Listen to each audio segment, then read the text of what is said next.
कहते हैं कि कोई मरने से पहले झूठ नहीं बोलता। यदि उसे पता हो जाए, यदि उसे एहसास हो जाए कि अब वो मरने वाला है, तो उसके द्वारा बोले गए एक एक शब्द की बड़ी कीमत हो जाती है।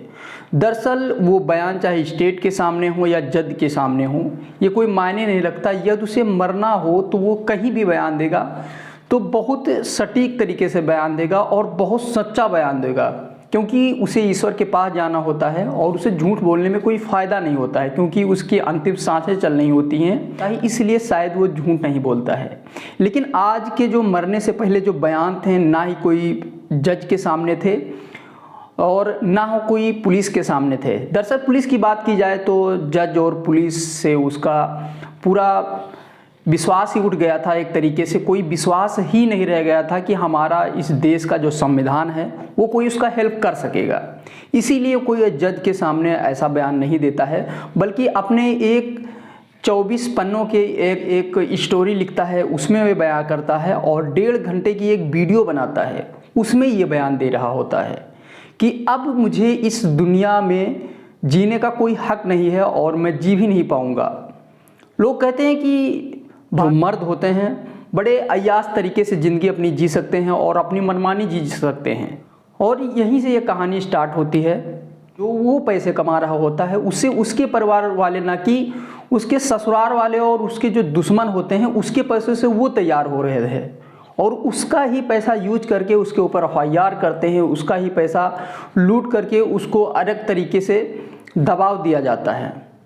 नमस्कार, मैं रामू भाई। आज की जो सच्ची घटना है, ये घटना है 9 दिसंबर 2024 की सुबह 6 बजे से शुरू हो जाती है। दरअसल बेंगलुरु पुलिस कंट्रोल रूम में एक फ़ोन पहुंचता है और उस फ़ोन में बताया जाता है कि एक AI इंजीनियर है जो कि अब इस दुनिया में नहीं रहा, वो आत्महत्या कर लेता है। जब ये फ़ोन पुलिस कंट्रोल रूम को पहुंचता है तो उसी वक्त मौके पर पुलिस पहुंचती है और पुलिस पहुंचने के बाद में उस था एक मंजूनाथ लेआउट स्थित डेल्फिनियम रेजिडेंसी में उसका कमरा होता है और उसी कमरे से ये खबर जाती है कि एक AI इंजीनियर ने अपनी आत्महत्या कर ली है।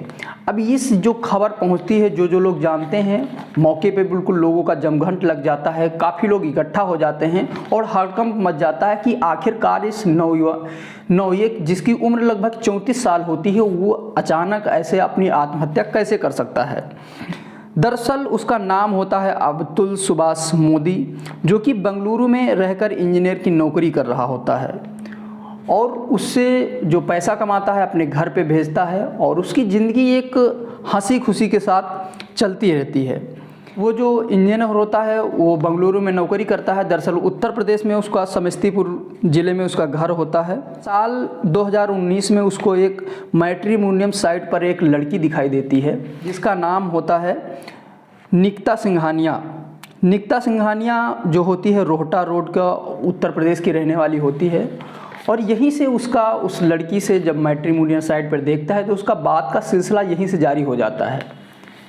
काफ़ी पढ़ी लिखी लड़की होती है और जब इससे बातें करती है तो बहुत अच्छी तरीके से बात करती है और जो अतुल होता है, अतुल सुभाष, वो भी सोचता है कि मेरी भी ज़िंदगी में एक अच्छी खासी पढ़ी लिखी लड़की आई है और ये सोच कर वो काफ़ी खुश रहा करता है। और जो लड़की होती है वो भी उसे बहुत, ना कि ज़्यादा बात करनी, बहुत कम बात करती है। तो जो अतुल होता है ये सोचता है कि काफ़ी पढ़ी लिखी लड़की है, शायद इसीलिए हमसे कम बात करती है और बात का सिलसिला यहीं से जारी रहता है। इसके बाद 26 अप्रैल 2019 को बात का सिलसिला लड़की लड़का का जारी होता है। इसके बाद ये पता चलता है कि जो लड़की के पिताजी हैं उनकी दरअसल तबीयत नहीं ठीक होती है और तबीयत ना ठीक होने के कारण जब बात का सिलसिला लड़के और लड़के का जारी रहता है तो ये कहा जाता है कि क्यों ना इसकी जल्दी कर दी जाए, जिसे इन दोनों की शादी करा दी जाती है। शादी ये जो कराई जाती है एक मैरिज हॉल में कराई जाती है। शादी कराने के बाद में वो लड़की और लड़का समस्तीपुर ज़िले में,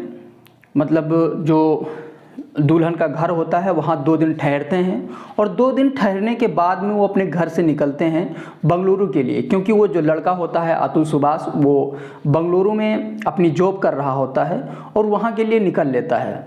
जब वहाँ के लिए निकलता है तो घर से निकलता है, स्टेशन जाता है, बस पकड़ता है और उससे पहले उसके साथ कुछ अजीब हरकतें होने लगती है, क्योंकि वो जो लड़की होती है, जो दुल्हन होती है, कहीं ना कहीं कभी बस छोड़ दिया करती है, टाइम से नहीं जाती है, तो कभी कुछ सामान खो देती है और उसके बाद में बात बात पर हंस देती है। तो जो इंजीनियर होता है वो भी कहता है कि आखिरकार मेरे साथ ऐसा क्यों हो रहा है, चलो कोई बात नहीं।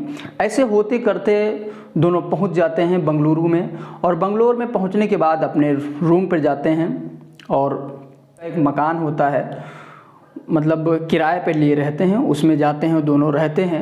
और लड़की भी पढ़ी लिखी होती है, तो अतुल सोचता है कि क्यों ना जो ये पढ़ी लिखी हैं तो इनके लिए भी कोई काम देखा जाए और इन्हें एक मौका दिया जाए काम के लिए। इनकी भी वो तैयारी करवाता है और एक कोर्स करवाता है काम के लिए। उसके बाद में काम ढूंढता है और इनको भी एक ऑफिस में काम मिल जाता है।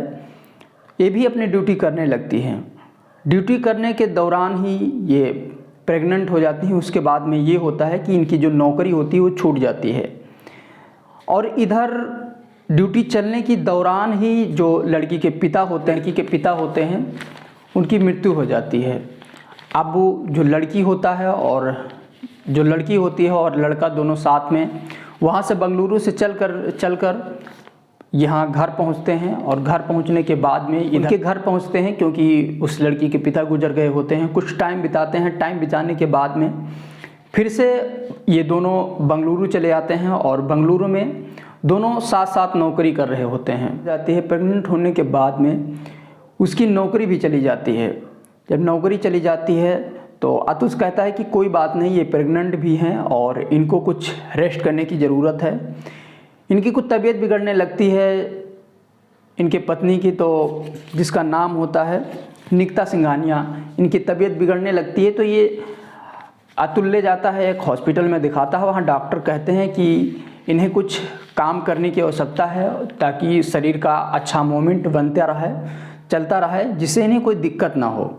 और इधर जो लड़के की माँ होती है उसको बुला लिया जाता है वहाँ कुछ बहू का देख रेख करने के लिए।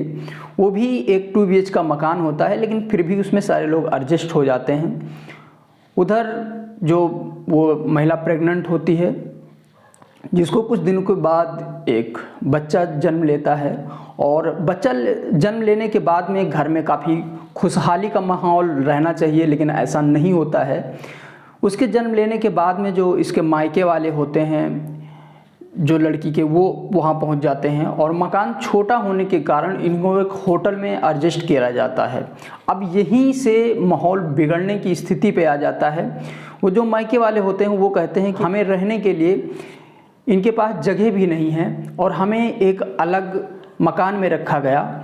और रखे जाने के मतलब ये था कि उसके पास जगह नहीं थी, इसीलिए उसने एक होटल में एडजस्ट करवा दिया था। लेकिन वो कुछ और ही तरीके से लोग बात बनाने लगते हैं।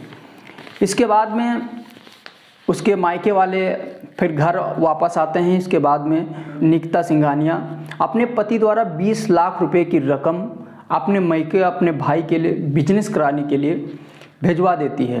अतुल भाई कहता है कि चलो कोई बात नहीं है, यदि उन्हें पैसे की ज़रूरत है तो हम दे देते हैं। और ये 20 लाख रुपए की रकम अपने ससुराल वालों को दे देता है। अब इधर और यहीं से कुछ खान पान का मैटर बिगड़ता है। तो लड़की जो लड़के की पत्नी होती है निकिता सिंघानिया, वहीं बंगलोर से चलती हैं और आती हैं को लेकर के यहीं से बात आगे को बढ़ती है। इसके बाद 24 अप्रैल 2022 को जौनपुर के सदर कोतवाली में जाती हैं निकिता सिंघानिया। जाने के बाद में मुकदमा अपराध संख्या 115 व 122 AIPC की धारा 418A, 223, 504 और 506 साथ ही दहेज प्रथा का मुकदमा दर्ज करवा देती हैं। अब ये चाहती तो आपने वहाँ भी मुकदमा दर्ज करवाती हैं और जौनपुर में रहती भी नहीं हैं, लेकिन वहाँ जा कर के ये मुकदमा दर्ज करवा लेती हैं। इसके बाद में 2022 में पहला मुकदमा ये होता है इनका। ये पहले मुकदमे में कुल मिलाकर 9 केस इसके ऊपर दर्ज करवा देती हैं। इसके बाद में 9 दिसंबर 2024 को, इसके बाद में जब ये 9 मुकदमे दर्ज करवा देती हैं तो इनका जो ये लड़का होता है अतुल सुभाष, उसका 1800 किलोमीटर की दूरी तय करके यहाँ जौनपुर आना लुरु जाना 1800 किलोमीटर की दूरी काफ़ी ज़्यादा होती है और उसका आना जाना चल जाता है। कभी वो बंगलोर से आता था तो कभी पता चलता था कि आज कोतवाली बंद है, तो कभी पता चलता जज साहबा नहीं आई हैं, तो कभी पता चलता था आज कोई आया नहीं है, तो पता चलता था कि आज वो लड़की वाले नहीं आए हैं। अब इसी चक्कर लगाते लगाते वो काफ़ी परेशान होता है। एक बार वो कोतवाली में जब पहुंचता है तो जज साहिबा होती हैं, वो कहता है कि ना जाने कितने लोग इस दहेज प्रथा से और इस मैटर से परेशान होने के बाद में साल में लाखों लोग आत्महत्या कर बैठते हैं। तभी इसकी पत्नी बोल देती है कि तो तुम क्यों पीछे हो, तुम भी क्यों नहीं कर लेते हो। अब इस बात को सुनकर जज साहिबा हंस देती हैं, बजाय समझाने के बजाय कि तुम ऐसा क्यों बोलती हो निकिता, तुम्हें ऐसा नहीं बोलना चाहिए। इसके बजाय जज साहिबा हंस देती हैं और यहीं से मैटर कुछ और गंभीर रूप धारण कर लेता है। अब जो अतुल होता है, अतुल यहीं से वापस चला जाता है और वापस जाने के बाद में काफ़ी डिप्रेशन में हो जाता है कि आखिरकार कभी कभी उसके सासू का फ़ोन आता था तो वो भी कहती थी कि अभी तक तुम जिंदा कैसे हो, अभी तक आप गए नहीं। तो वो कहता है कि अगर जो मैं चला जाऊंगा तो तुम्हारी पार्टी कैसे बनेगी। तभी उसकी पत्नी बोलती है कि पार्टी तो मेरी बनेगी अगर जो तुम नहीं रहोगे। तो कहते हैं कि जब मर्द नहीं होता है तो उसके पत्नी के नाम प्रॉपर्टी होती है, प्रॉपर्टी तो मेरी ऐसे ही बनेगी। इस पर जो सुभाष होता है वो कुछ नहीं बोलता है। 8 दिसंबर 2024 को उसने ज़िंदगी की आखिरी रात बना लिया। अब 9 दिसंबर की जो 8 दिसंबर की जो रात है उसमें वो अपनी अंतिम लगभग 1.5 घंटे की वीडियो बना करके और उसकी ऑलरेडी पहले से 24 पन्नों की एक स्टोरी लिख करके और उस रात को अंतिम रात बना लेता है। ये कहानी कहीं ना कहीं लोगों को झकझोर करने के लिए काफ़ी है। अगर जो इंसान के मन में ज़रा सा भी इंसानियत है तो ये इंसान के लिए बहुत बड़ी बात हो जाती है। अब जैसे ही ये अपना सुसाइड करता है उसके बाद में लोगों की ये गूंज हो जाती है कि अतुल सुभाष ऐसा क्यों कर लेता है। लोगों को काश ऐसा पहले मालूम होता तो शायद सुभाष को बचा सकता, लेकिन ये चीज़ लोगों को पहले से नहीं मालूम होती है और शायद जिसको मालूम होती है वो भी अनदेखा कर देते हैं। जैसे जज साहिबा को ये चीज़ मालूम भी होती है कि ये कभी ना कहीं ये मैटर काफ़ी आगे बढ़ चुका है और इसको हमें संभालना चाहिए, लेकिन इस मैटर को वो बिल्कुल 0 पॉइंट पर समझ लेती हैं। अब जो अतुल का भाई होता है जिसका नाम होता है विकास मोदी होता है, वो बंगलुरु पुलिस स्टेशन जाता है, वहाँ एक FIR दर्ज कराता है।